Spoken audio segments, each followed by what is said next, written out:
media yang ada di sini dan nantinya juga buat uh, buat penonton pas penayangan reguler ya. Dan saya pengen memperkenalkan beberapa cast di sini. Kevin mungkin bisa memperkenalkan diri lagi dan ngasih tahu ini buat semua cast. Boleh juga dong kasih tahu apa harapannya untuk film ini. Halo, selamat sore. Saya Kevin Martilova. Di film ini berperan sebagai Rakib. Terima kasih untuk semua media yang bertahan, tidak walkout kayak kata Mas Bul. Perjalanan filmnya udah panjang. Semoga teman-teman media suka sama filmnya dan semoga filmnya bisa diterima sama banyak orang. Bang Wendy mungkin. Terima kasih teman-teman wartawan sudah hadir di sini. Harapan saya setelah film ini berkomunikasi dengan beberapa orang di beberapa negara, harapannya tentu juga akan bisa berkomunikasi dengan baik dengan bangsanya sendiri, di negaranya sendiri, dan tentu saja harapannya akan dijembatani oleh teman-teman media agar semuanya bisa melihat film ini. Itu saja harapan saya, dan saya sangat bersyukur ada menjadi bagian dari film ini. Terima kasih. Terima kasih. Mungkin ke Mas Robin sebagai salah satu dia juga ingin punya sarana untuk menghibur masyarakat, itu pasti. Tinggal bagaimana genrenya dan apa, balik lagi ke saya. Jadi sekali lagi kalau gue tekanin, ini kita kerja bareng-bareng semua. Itu aja sih. Terima kasih Mas Umar. Mbak Ebe mungkin mau menambahkan sesuatu? Tadi ada yang pengen ditambahkan? Ya cuman mau cerita-cerita aja sih bahwa film autobiografi ini memang kami mulai develop itu tahun 2017 gitu. Memang sejak awal kita mau mencoba gitu untuk koproduksi internasional. Karena apa? Karena yang pertama tentu soal skema financing yang kita bisa lakukan dengan kita submit ke berbagai funding, lalu kemudian kita berkompetisi dengan project-project dari seluruh dunia, dan kemudian akhirnya kita mendapatkan gitu. Tentu saja ada soal itu. Tapi yang kedua adalah alasan yang sangat penting juga gitu, adalah juga distribusi penonton gitu. Maksudnya distribusi film ini untuk ke penonton yang tidak hanya penonton Indonesia saja gitu, tapi juga penonton di luar Indonesia. Biasanya film luar masuk ke sini gitu, ke Indonesia. Justru sekarang kita ingin mencoba film Indonesia kita bawa juga keluar, dan kemudian kita bawa lagi ke Indonesia gitu. Terus yang lain adalah juga soal kolaborasi gitu. Kolaborasi adalah sesuatu hal yang sangat menyenangkan dan akhirnya memberi pengaruh kepada karya itu sendiri gitu ya. Film ini berkolaborasi dengan tidak hanya filmmaker ataupun seniman dari Indonesia saja gitu. Kita kerja bersama gitu, tidak ada batas-batas karena ternyata memungkinkan gitu di era yang semakin maju gitu, ada pandemi mengajarkan kita bahwa ya udah, kolaborasi adalah sesuatu hal yang sebenarnya akan memungkinkan menghasilkan sesuatu yang juga kalau saya dan Makbul dulu awal-awalnya nggak juga menyangka memungkinkan seperti itu gitu loh, dengan niat yang sangat sederhana mau bikin film gitu, tapi kemudian kita bisa mengeksekusinya bersama-sama gitu. Oke, terima kasih. Jadi sebenarnya pesan yang lain juga yang berkaitan dengan itu adalah film ini mengajak kita untuk melihat hal-hal kecil sebenarnya. Gitu, hal-hal kecil di sekitar kita, kopi, teh, catur gitu. Lalu kemudian mencoba melihat apa ya kira-kira yang kita lewatkan dari momen kecil ini. Jadi sebenarnya film yang mengajak melihat hal-hal besar lewat teropong yang sangat kecil, sebetulnya itu aja pesannya. Apa yang saya ingin penonton lihat, saya rasa ada banyak sebenarnya dan udah pada nonton semua, jadi silahkan memilih yang disukai. Terima kasih. Mau kopi atau mau teh? Oke, terima kasih Makbul. Lagi? Hai. Oke, selamat sore. Saya Ray dari Asumsi. Terima kasih. Wah, filmnya benar-benar endingnya bikin gue masih nganga. Keren seperti yang untuk kita ngobrolin sama Mas Makbul. Singkat aja pertanyaannya adalah ada anggapan kalau film yang laris di festival berbagai negara itu segmented Indonesia. Nah, bagaimana kalian bisa meyakinkan penonton kita itu supaya film autobiografi ini punya value tersendiri untuk penonton Indonesia? Thank you. Silakan. Kayaknya mesti dibantuin sama Rede. Ya, film ini ada berbagai macam hal gitu ya. Ada soal acting, ada soal terserah deh siapa yang mau menikmati gitu.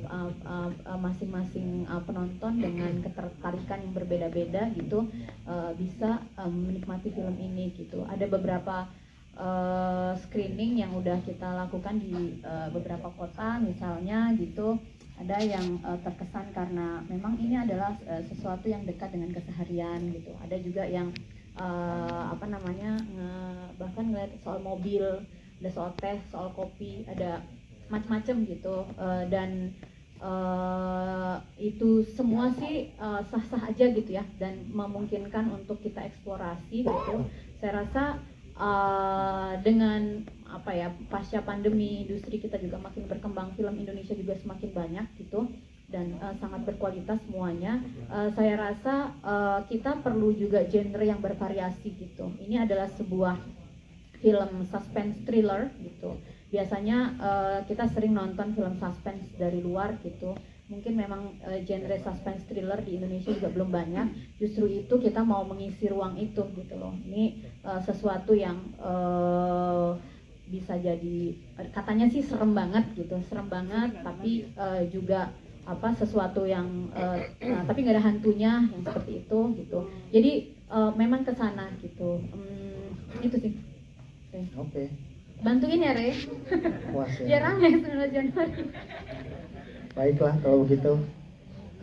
Selanjutnya ada atau mungkin dari pengalamannya di media sendiri, Mas merasakan hal-hal yang dilihat sejak kecil tuh makin membesar gitu, makin ke tahun, dan itu yang ingin saya tanyakan. Dan untuk Pak Arswendi, untuk beberapa film sebelumnya kan Bapak juga memerankan patriarch gitu, pemimpin keluarga dari Yang Sedap, Before Now and Then, bahkan Pengabdi Setan gitu. Apa yang berbeda dalam persiapannya sekarang, research apa yang dilakukan, dan ya apa yang harus dipersiapkan mungkin karena ini lebih antagonis dan lebih dominan gitu. Terima kasih. Terima kasih Radi. Iya, kenapa settingnya 2017? Karena justru sebenarnya pertanyaannya itu terpantik dari situ gitu. Ini kan harusnya sesuatu yang udah berakhir lama banget ya, udah lama. Tapi kok sampai sekarang saya masih ngerasain ada residu-residu ketakutan itu kadang-kadang masih ada gitu. Ada beberapa penonton di social screening kemarin yang nanya, Mas berani banget sih bikin film kayak gini. Kalau saya bikin film ini karena saya takut justru ininya awal berangkatnya itu karena ketakutan justru gitu. Nah, saya kalau pertanyaannya tadi, apakah kemudian ketakutan itu escalate bertambah atau berkurang? Kalau saya ngelihatnya justru dia kayak melingkar gitu, kayak ada cycle yang melingkar. Nah, saya nggak tahu lingkaran ini ujungnya di mana. Itu juga kenapa ending film ini itu sebenarnya bentuknya lebih menyerupai pertanyaan ya gitu, dibuka gitu. Kira-kira Rakib ini akan menjadi seperti apa gitu. Dia akan memilih yang mana gitu. Saya tidak tahu bagaimana lingkaran ini akan berakhir, apakah akan ada ujungnya lingkaran ketakutan itu. Tapi at least saya menanyakan dulu, membagikan pertanyaan itu dulu lewat film seperti itu sih. Silakan Mas. Ya. Mas Wendy, silakan. Tadi nanyanya apa ya? Oh iya. Yang membedakan ya pertama ya karakternya pasti berbeda ya. Tapi untuk autobiografi sendiri persiapan saya sebetulnya cukup banyak ya, berinteraksi dengan director, dengan Makbul penulis ya, terus juga dengan Rakib, dengan Kevin ya. Kita semacam dapat keberuntungan lah di balik pandemi ini karena kita banyak waktu ya, 2 tahun kita berproses ya, reading ini segala macam. Dan saya menemukan karakter ini juga bukan tidak berubah-ubah ya. Saya selalu setiap hari mendapatkan inspirasi lain. Itu juga karena dari feedback dari sutradara dan lawan main. Kebetulan kita bertiga lebih intens waktu itu ya. Dan sosok jenderal ini sebetulnya saya dapat juga dari histori atau sosok jenderal-jenderal masa lalu. Saya hanya membayangkan, ya, membayangkan dari beberapa jenderal, terus saya mencoba menjadi seperti seorang desainer. Ya. Karena kalau saya hanya membayangkan sosoknya dan gayanya itu kan saya tidak ingin berhenti bergaya, bukan bergaya jenderal. Saya sedikit membedakan antara bergaya dan acting, ya, dan seni peran. Jadi saya berusaha untuk tidak bergaya, meskipun kadang-kadang sulit dihindari ya dalam latihan. Nah, proses menemukan jenderal ini sebetulnya seperti proses, karena saya berlatar belakang teater ya, aktor-aktor teater kan selalu berproses dan nggak pernah berhenti. Di situ dia akan tumbuh terus, itu karakternya akan tumbuh terus, bahkan sampai di atas panggung pun, di depan penonton pun dia bisa berkembang terus-menerus seperti itu. Nah, kalau tadi sedikit keluar pertanyaan, kalau tadi bicara soal instansi, Mbak, saya pikir film ini tidak seperti itu. Kalau saya melihat lebih kepada soal seseorang yang memegang kekuasaan, siapapun dia, ya. Apakah Pak RT, Pak RW, segala macam. Jadi kalau saya lebih menekankan kepada bahayanya kekuasaan kalau dipegang atau digenggam oleh orang-orang yang tidak kompeten dan tidak punya spiritual atau moral yang baik, seperti itu. Kira-kira seperti itu aja. Dan kembali lagi tadi saya menemukan jenderal itu sebetulnya sampai syuting pun ya masih dalam keraguan, tapi akhirnya saya menemukannya ketika saya berhadapan dengan DOP-nya, berhadapan dengan sutradaranya langsung, dan berhadapan dengan situasi dan tempatnya. Makanya saya selalu memegang dalam menemukan peran dalam berakting itu, saya selalu memegang falsafahnya Bali, desa kala patra. Saya berpegang itu, saya belajar dari guru saya Putu Wijaya. Jadi desa kala patra itu penting buat seorang aktor. Ada adaptasi di situ. Terima kasih. Terima kasih. Karena tubuh kan udah benteng kemanusiaan kita yang terakhir kan, gitu. Udah sangat konkret gitu. Jadi sebenarnya adegan itu bicara soal itu, dan saya sebenarnya sebagai sutradara juga sangat takut untuk mengeksploitasi tubuh aktor saya sendiri. Jadi waktu kita syuting itu semua monitor kita matiin, cuman yang lihat itu cuma saya sama Didinya, cuma 2 orang. Jadi ini yang di depan duduk ini nggak ada yang tahu adegan itu seperti apa gitu. Kayaknya baru nonton pas filmnya udah jadi. Jadi yang lihat cuma saya, Didi sama editor gitu.